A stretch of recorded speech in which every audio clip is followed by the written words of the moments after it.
grand merci naba nyonso ba kolanda biso na Info Plus. Grand merci naba abonné fidèle na biso ba o ba pona Info Plus comme chaîne YouTube na bango. Grand merci na sponsor officiel ya Liboso Zali le vieux Babimboli agence Bademo Versi où ezala raso to zubilo nayo to commission na porte ndaku. Vraiment un grand merci na yo pour ozalaraka wana. Yaka bon moi autorité morale à Bana Tchango à mon cordon, à mon 2G, à mon papa. Lukmani Moudingumba à Nelson Vouki na assistance, c'est ma caméra. Elisampou à papa José Batous na Suisse na Berne OEP à Lobby Kenon il peut aller s'abonner à Info Plus. Grand merci na bayenyo so ba mesana Rolanda nga bino Mustafa Malembe na ibisa bino kebo mesana na ngai ba nga bazaka scotché cimenté pour na Rolanda nyonso yo topesa ka bango topé to diffuser la ka bango. Un grand merci na bato pe bazo kota la biso ceux qui otala la biso bo s'abonner pété ndeto lo ba mikolo yo ceux qui otali au commenter au partager les pe baninga mosusu vraiment tobeta masolo mais matali mboka komi ndenge nini po yango nde musalo biso to salaka tobeta masolo ya guerre ya est nomination à bas généraux et puis lelo toza le 23 octobre oyo ezali date ya anniversaire ya accord ya Emera. Pourquoi tolobi tobeta yango pour ceux qui lelo mboka ezotambola boye peut-être makamuso pe kozala lié na makambo wana tokobeta yango na nani tokobeta na ndeko Rigen Kalombo oyo azali défenseur tshisekidiste o tozo yambaye pour une première fois na Info Plus na koleka na opesa ye mbote ndeko Rigen mbote na yo ndeko journaliste bonne santé za malamu na ba Rolando na première fois na Info Plus message ni no ko lancer les bango ta la caméra en tout cas message na opesa na bande ko bandaka Info Plus en tout cas to bo s'abonner massivement pour chaîne ko ezali bon chaîne ko ezolo ba bon makamata mboka na biso to comme na phase moko ko esengi biso bilenge to relever bon défi ou exemple défi politique ya génération na biso afin que un jour tout me camper qu'on travaille pour l'intérêt en mboka kozwa mboka on maboko ko bunda pour l'intérêt en mboka parce que congolais et le que bon makai ils ont bolingo ya Congo surtout lingi Congo mboka oyo kende liboso. Merci. Soki tolingi Congo mboka oyo ekokende liboso congolais boma eloko bon makai bolingo ya mboka ndeko Rigen lelo tolobi to lobelana na actualité oza oza défenseur tshisekidiste. Comment na lelo yo tozalaki na ba ex-généraux na biso président de la République a changé na donc toloba donc na dernier virage peut-être il y a ba élection en 2023 mais comment na président a eu changé ba généraux a eu changé chef d'état-major analyse na yo par rapport ya makanisi wana président de la République. OK, merci ndeko pona na motuna na yo na ko sepelana se présenter mon moké en tout cas kombo na ngai ndeko Koloba Rigen Kalombo défenseur tshisekidiste naza bongo sectionnaire na section Binza zone naza sectionnaire secrétaire sectionnaire en charge des études planification et projet na section Binza zone 1 où est dirigé par président Mouyaya. Il y a parti nini ozo ba parti té papa ton la vie tshisekidiste oza tshisekidiste ba voilà tshisekidiste ML bato ya nani afan diongo pe ba tshisekidiste vraiment donc Martin Fayulu palo bakazara tshisekidiste ba tshisekidiste bazebele bon ils ont parti de Petit Tshisekedi parti au pouvoir donc c'est ça donc nous avons membre ya parti au pouvoir tous défendre Tshisekidisme eza bongo idéologie na biso o fait Tshisekedi président de la République aza bongo émanation o aza asimbi bongo mboka lelo auti bongo na litoro to ça bongo 37 ans de tout comme le pouvoir et on tous lelo tous continuer la lutte continue na tuna ki question par rapport à analyse na yo ndenge président nommé ba nouveau généraux ko changer chef d'état-major analyse na yo par rapport il y a deux ans à dormi au virage par rapport il y a ndenge ba élection de s'annoncer est-ce que il fallait que pas tous à beaucoup plus concentré na makambo susu au lieu à changer ba généraux na mikolo. OK, en tout cas naza vraiment na sengo d'abord le président nommé ba généraux et là on a sepeli muto apesi bongo akamba bongo armée na biso chef d'état-major général oyo na kopesa bongo coup de chapeau na yokaki nazo kambo na éviter vraiment ce qui est ba information côté pour les années maintenant qui que moi ba offensive ba déjà à niveau ya Bunagana pour la chama na mpandi donc Christian Chiwewe Songesha en tout cas naza vraiment na SMO apparemment bozo ba wako etuka kande bozo tchana ba poste wana non notre tribalisme mabe mais bino ka kotona bozo pona ka ba ona bino na bino non tout pour la biso ndenge ni papa ezali eza donc bato bato pesa moto akamba armé ya mboka mobimba il faut aza moto aza na confiance en mokonza mboka tu vois yangwana toponika bande kona non so tali même na nini tali même nomination na izakaka ndenge zo lobate adjoint ya Chiwewe aza mutu ya kasaite aza wasimba opération na renseignement Chalingoza Jacques bon naza vraiment na ba doute muke pour na ba n'éviter parce que naza vraiment contre ba couper ça va regarder responsabilité ya armée na biso na bato bazaki mo na rébellion côté wana vraiment naza vraiment n'éviter pas critère ni mokonza mboka azongi pour le chande ko Chalingoza place wana mais aza mokonza mboka a eu décision pour tout ça causer le résultat parce que tant mokonza mboka c'était le 6 décembre 2020 tant le président a la 5 union sacrée le baki keno union sacrée et ça une nouvelle conception de la gouvernance basée sur les résultats. Ozo simba nango te désordre na désordre soko bani ma union sacrée to changer sujet to ila bilelo bon donc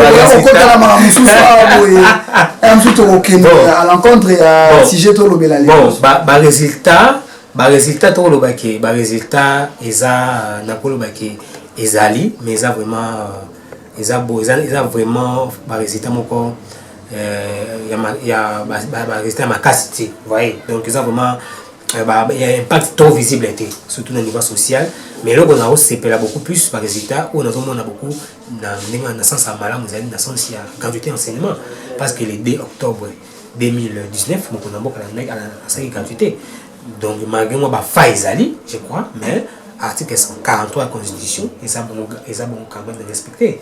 C'est un peu dans le sens où il y a dehors, il y a un peu mobilisation de la recette. Je vois, budget paye à Mouka et Mati. Mais je crois que moi, le problème des alliés. Je me mets dans le stade où nous avons côté budget réseau mata social les autres à la quito côté de l'origine tout le bilan la biso maman là peut-être on a pas invité pour qu'on nous surtout pour on a pas terrain ceux qui n'a pas dit pour le bavoir peut-être au tout OK tout le monde va bien il y a une sacrée trop long tout le bilan comme sous le comment on président de la République a changé ba généraux a changé chef d'état-major et puis pour peut-être na première le baki à Bunagana mais guerre va continuer toujours force na biso bazo continuer lelo yo et yindi lisusu mais comment on a au lieu à changer pourquoi pas ko renforcer ba baza wana ba continuer pour bangonde babandaki bon pour la guerre wana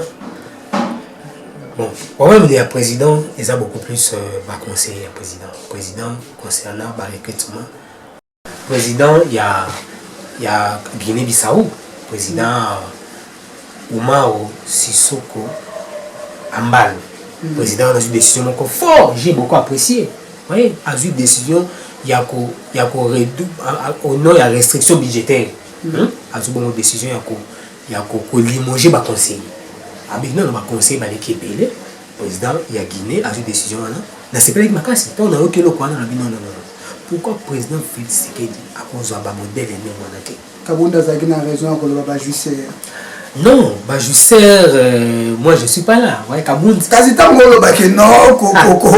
Yemba bandaki makambo ya bolimetre ya ITV ya banini. Deko. Te naka na watu noka ba question. Ozo zonga kaka na makambo yo. Kasi na répondre yo. Makambo de solo bana. Président a diminué effectif ya ba conseiller. Kasi on a le bien. Kasi ye kabundu wana. Ye mo za justice na. Ye ndaza justice. Tu vois parce que quand la kabundu boye, hein? Que façon se comporter avec IDPS. En tout cas, c'est ça qui n'a pas passé. Tu vois, on a beau dans on sa opposition. Et ça peut être interdit à sa opposition dans un pays démocratique. Constitution et puis ça est clair. On dit que opposition politique est ça bon et ça bon garantie dans le Congo. Vous voyez, pluralisme politique est ça.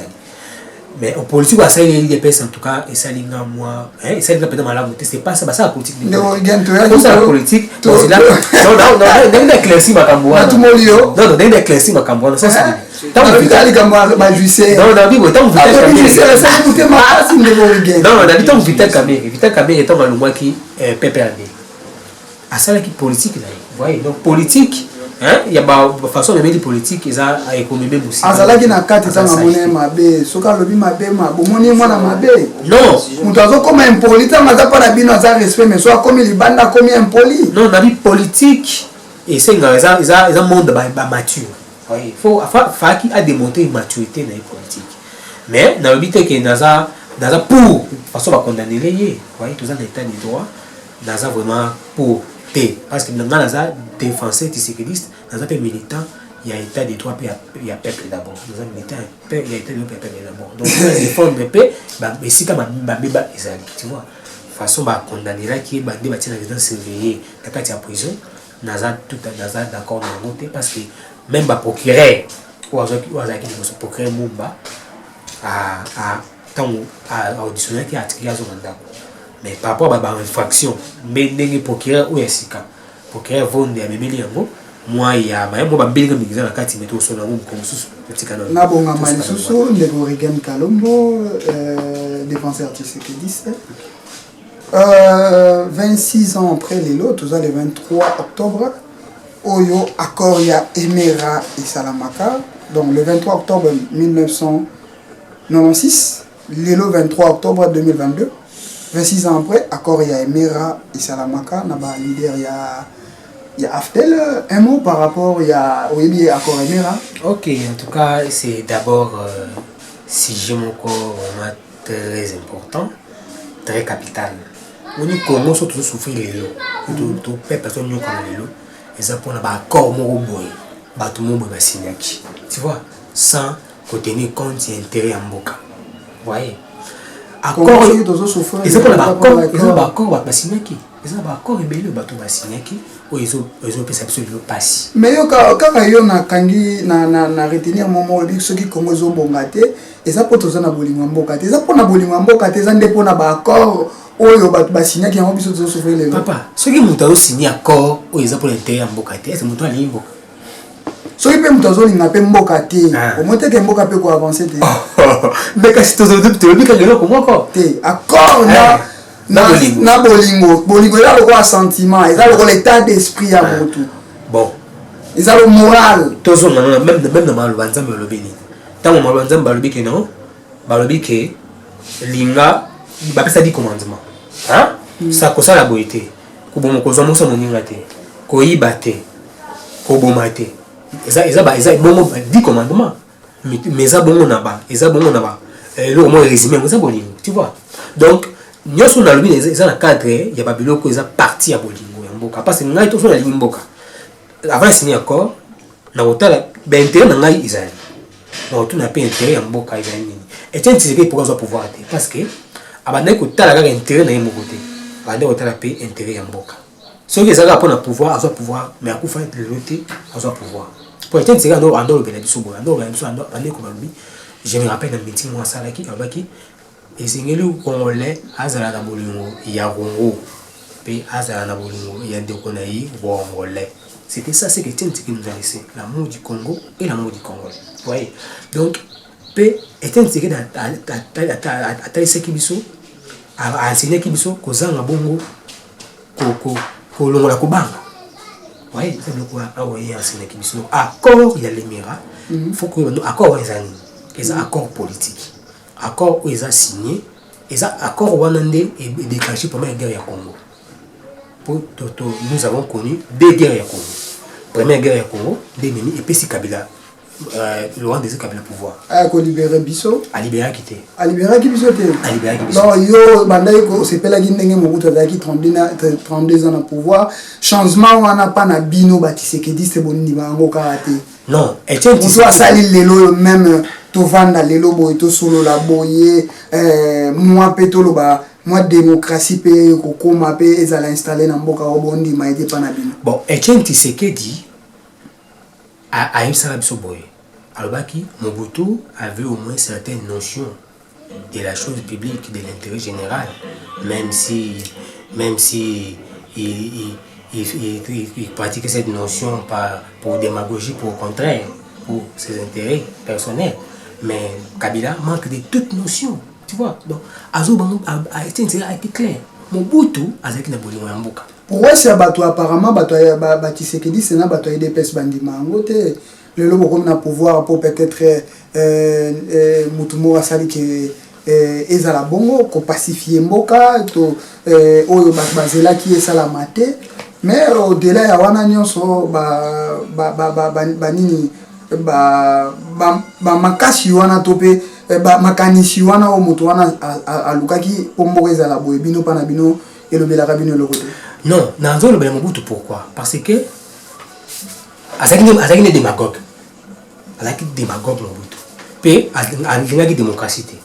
Mais en dehors de Wana, Azaki n'a pas makamune ya malamu. Tu vois, tu regardes kaye d'une part parce que Azamuntu Mututu Azama benaye, Azapela malamu naye. Tu vois? Il fallait qu'il bazaïroa de cette époque bandaka ko souffrir. Les autres ngato koma wapi, mutoye ko libérer Congo. Lelo pour lelo ba démocratie quota pour ba pluralisme quota donc bino pa na bino makambo Mobutu soki lelo hein andimaki ke a organiser des élections hein soit andima organiser des élections tant qu'on fait ça nous sommes salami soit andima ko se représenter organiser des élections nous soit l'équipe président de la République mais tout comme la situation tu vois. C'était parce que bon tous on a d'accord à l'Émirat accord à l'Émirat et ça accord politique ou bah signer on va na bolima mboka te quand accord wana bah signataire accord wana nous avons premièrement accord wana signé c'était le 23 octobre 1996 maintenant aujourd'hui le 23 octobre 2022 ça fait 26 ans au lelo accord wana ti lelo ezakaka aller na l'actualité parce que makambo comment kuna toujours vivre en lelo accord wana bana ba signer ba signer ba 4 ya mutali boso ezali bongo président Afdel ou président Afdel ezali bongo Kissa Sengando André Kissa Sengando il n'a avec président Afdel ya mibale tozali na vice président Afdel ou ezali bon Anselme Massasu Nindaga ya misatu ezali bongo na secrétaire général de Afdel ou ezali bongo Deogracia Bugera ya suka tozana Joseph enani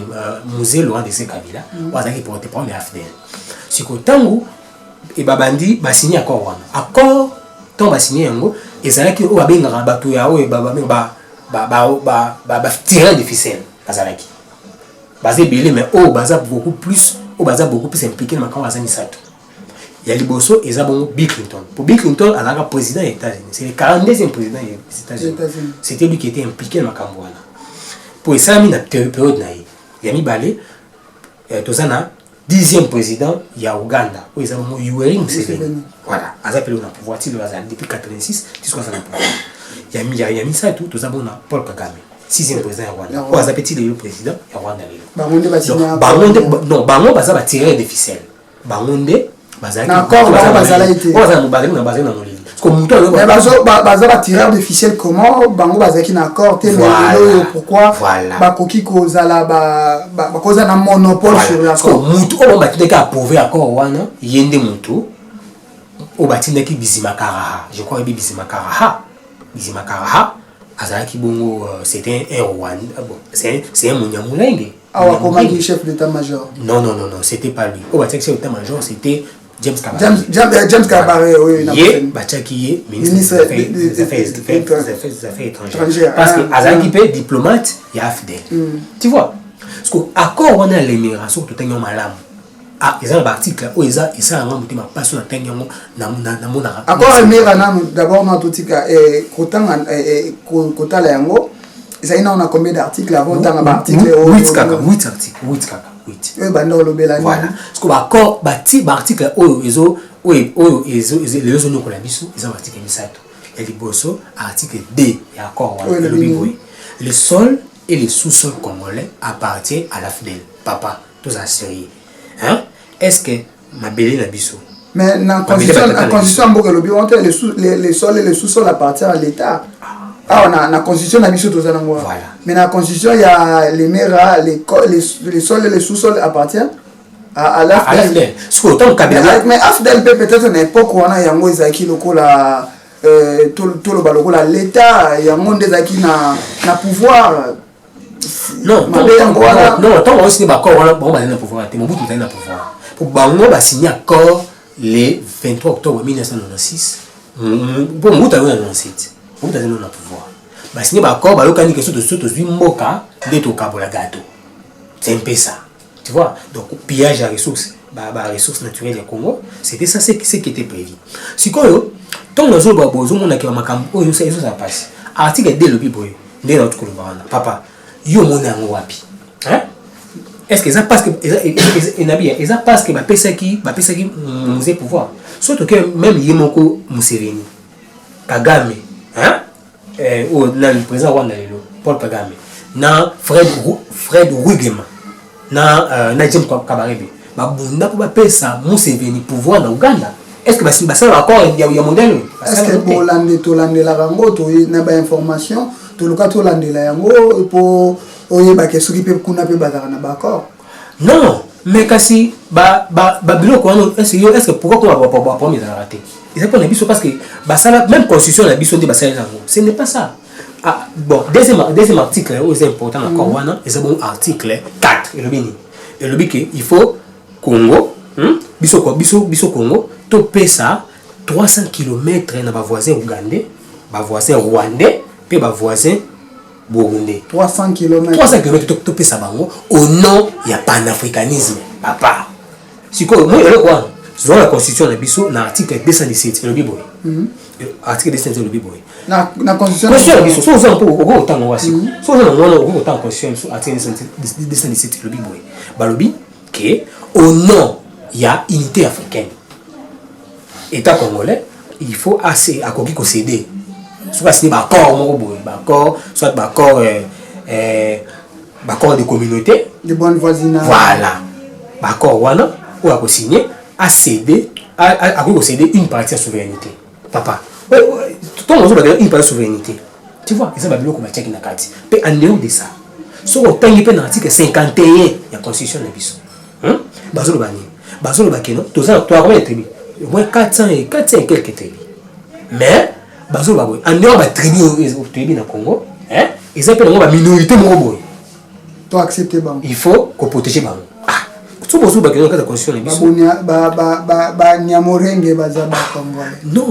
Non, papa. Bon. Bon, en tout cas,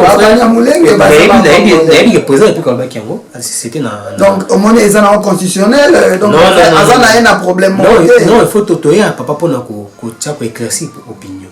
Le chef de l'État a le bien qu'il y a un contexte. La politique, il faut tenir compte des contextes pour ne pas tomber dans des prétextes. C'est ça la politique. Il faut tenir compte de contexte. Président le Bénékiano. Président le Bénékiano pour l'année.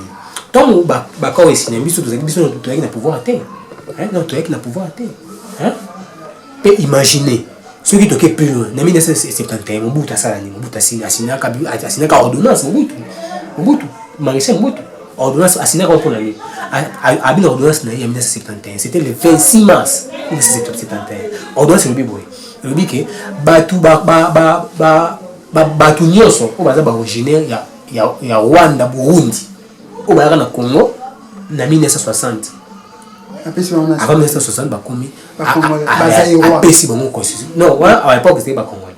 pour ils avaient commis en 1970 je crois 74 ou 73 ouais bah c'est non Congo en 71 bah c'est pas Congo donc et le roi a tant na moni na tanginga moko ordonnance wana ezaki haute trahison papa ba pesa jamais au monde na mboka ngo pesa ba pesa nationalité collective ezakate nationalité mutu fo mutu asenga yango bano babotani na sol congolaise baza ba congolais non papa mais quand même il faut dans chaque mboka ils ont un principe même les États-Unis ils ont clair non pour aux candidats président il faut au ça 15 ans même dans la constitution il y a Mobutu non na ba loi Mobutu bini loi ya c'est la nationalité au Mobutu signé par le président Mobutu qui non ils ont un principe bacha il faut ça passer avec 15 ans na Katsamboka bah pour dire résidence là ndio kosenga nationalité ndeko quelqu'un tozolo bela kuna kana tozolo bela ngokaka pour émission za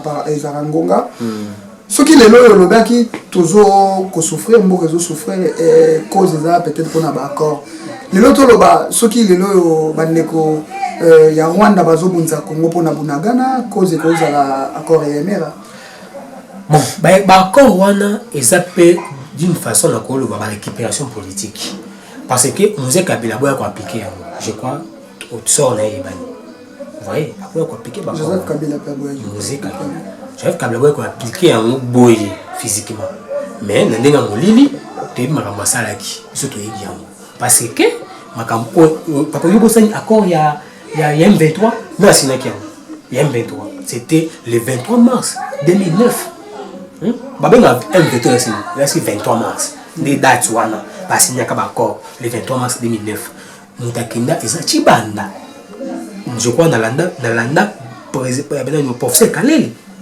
je crois il y a eu deux pièces professeur Kaleli a sa clair à zone makeno alors oui tango Chibanda bah ça va signer accord Obasanjo le président Obasanjo c'est président il y a Sénégal il y a Nigeria a fait quel bibo accord sur baboy qu'il faut ba M23 et comme parti politique. Puis M23 va procéder comme candidat, comme ministre. M23 comme député.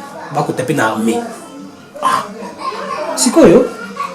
Au Bassané tout le monde. Est-ce que accord à boy? Est-ce que c'est va signer? Est-ce que vous avez signé accord? Comment vous avez accord au Kenya problème? Tibanda ici au Bassanjo. Yo ça médiateur. Yo est pour là. Ouais, au ça médiation. Et puis sur le M23 ngai naza congolais na ndimi aussi babiloko parce que to biso toyé pe okuta babiloko wana parce que président de la république akuti babiloko bya basalaki pe responsable ça maté papa depuis 1984 ça fait au moins net sur banese et belé l'équipe 28 ans déjà voilà tous en 38 ans déjà 38 ans déjà tous en 4 imaginez 38 ans on a un boulot en tête donc 38 ans mais tout ça tout ba trentaine tout nager à trentaine mais tout communauté donc tu as beaucoup de dire que carte est raté si le carte est raté c'est là mon identifié dès que c'est style est raté pourquoi et ça c'est Etienne Tshisekedi il faut tout identifier la population ils ont équipé ba close même dans son l'année na Sun City il faut qu'ils aient prévu mais tellement na belligérant la carte na biso bon on l'invité recensement ça bango balinga te recensement esalama toyaki tolobela beaucoup plus accord ya mera le 23 octobre ndeko rigene soki il faut olobela baye nyonso bakolanda biso libanda mboka baye nyonso bakoyeba te les causes vraies ya peut-être ya souffrance ya Congo ya bacongolais tala caméra okoki koloba nini ok. En tout cas, on a un peuple congolais message. Il faut que nous sachions que les tous ont un souci, il y a un boka na biso plutôt que de mboka. Peut-être à biso, toi peuple encore naïf, une population naïve. Tout le monde là, le Corana. Et ça n'aura pas si. Nalanda, Paul Kagame. Tango, avec une interview c'était le 13 février 2013. On retourne pour le Macambotel, parce que nous avons aux alliés, aux Hitler, il y a Congolais. Ah,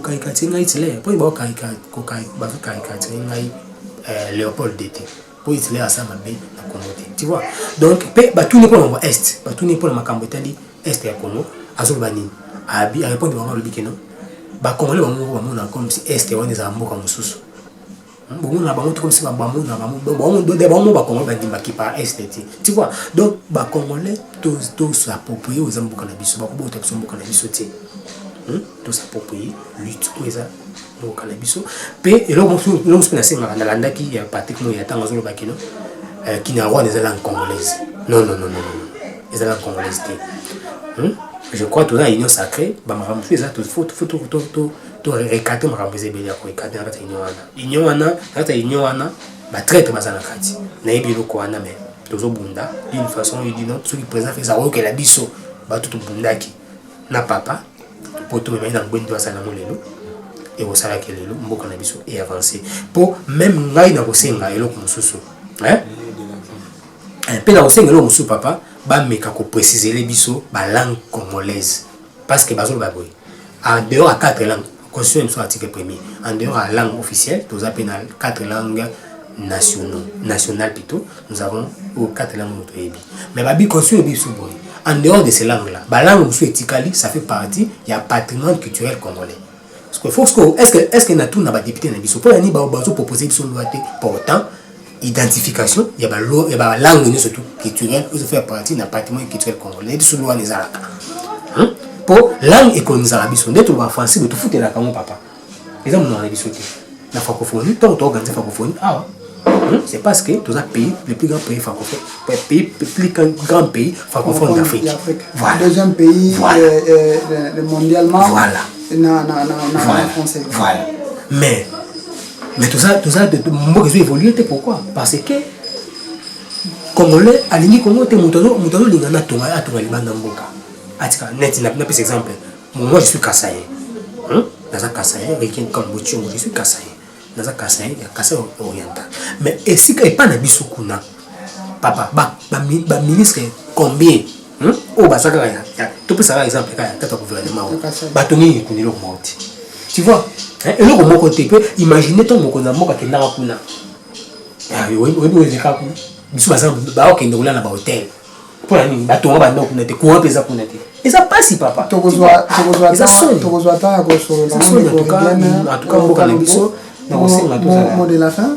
Ok, merci Ndeko na Ngana zone ngamingo to. Ok, Combo Ndeko Mustafa, ok Mustafa, merci vraiment pour l'émission na apprécié pour une fois l'émission de Bino. Na apprécié vraiment qualité il y a matos organisation en tout cas ça n'est pas malamu. Vraiment na sepelaka na été nos fleurs en tout cas beaucoup sur liboso. Biso tous ali acteurs politiques, tous a beaucoup tous a tous oya, tous a malembe.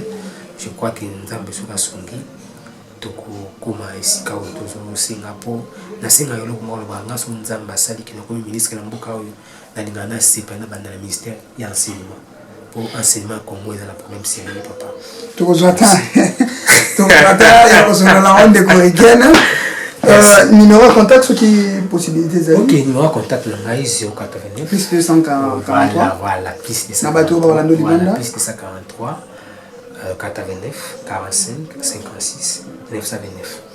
Au bandela sous Plus de 143 89 45 56 929. Merci Wanezaki Ndeko Rigen Kalombo le défenseur Tshisekedi c'est Toyambaki pour une toute première fois l'info plus vraiment un grand merci na bainyoso bakolanda biso libanda vraiment Nasima Caméra Ndeko Lisampo Nelson Vuki Mandela na assistance beau s'abonner massivement na info plus tokutani